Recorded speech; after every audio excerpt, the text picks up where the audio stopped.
High court న్యాయవాది నిరంజన్ రెడ్డి భారతదేశ పౌరసత్వాన్ని ప్రభుత్వం రద్దు చేయాలని డిమాండ్ చేశారు తెలుగు అకాడమీ డైరెక్టర్ అశోక్.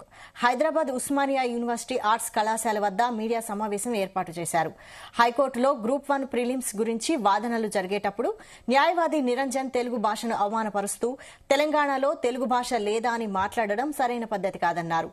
పద్దతి మార్చుకోకనాలో తిరగనివ్వమని హెచ్చరించారు. తెలంగాణ ప్రజలకు నిరంజన్ రెడ్డి క్షమాపణ చెప్పాలని, లేని పక్షంలో తెలంగాణ వ్యాప్తంగా నిరసన చేస్తామని తెలిపారు. అతన్ని బార్ కౌన్సిల్ నుండి తొలగించి ప్రభుత్వం అతనిపై కేసు నమోదు చేసి జైలుకు పంపాలని కోరారు.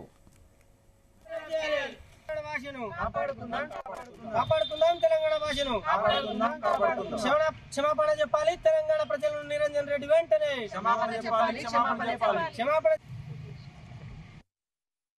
ఇవాళ సుప్రీంకోర్టు న్యాయవాదిగా పనిచేస్తున్నటువంటి నిరంజన్ రెడ్డి నిన్న గ్రూప్ 1 మీద ప్రభుత్వం తరపున తెలంగాణ పబ్లిక్ సర్వీస్ కమిషన్ తరపున వాదనలు వినిపించడానికి హైకోర్టులో వాదనలు వినిపిస్తూ తెలంగాణ తెలుగు భాష అసలు భాషే కాదని, అసలైన భాష కృష్ణా గుంటూరు తెలుగు భాషేనని మన తెలంగాణ తెలుగు భాషను అవమానించే విధంగా మాట్లాడిండు లాయర్ నిరంజన్ రెడ్డి, సుప్రీంకోర్టు ఒక న్యాయవాది.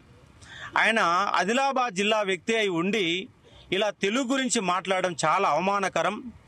భారత రాజ్యాంగం చదువుకున్నటువంటి నిరంజన్ రెడ్డి, న్యాయవాదిగా పనిచేస్తున్న నిరంజన్ రెడ్డి వాళ్ళ భారత రాజ్యాంగాన్ని అవమానించిండు, ప్రాంతీయ భాషలు అవమానించిండు. అలాంటి వ్యక్తికి భారతదేశంలో ఉండే అర్హత లేదు.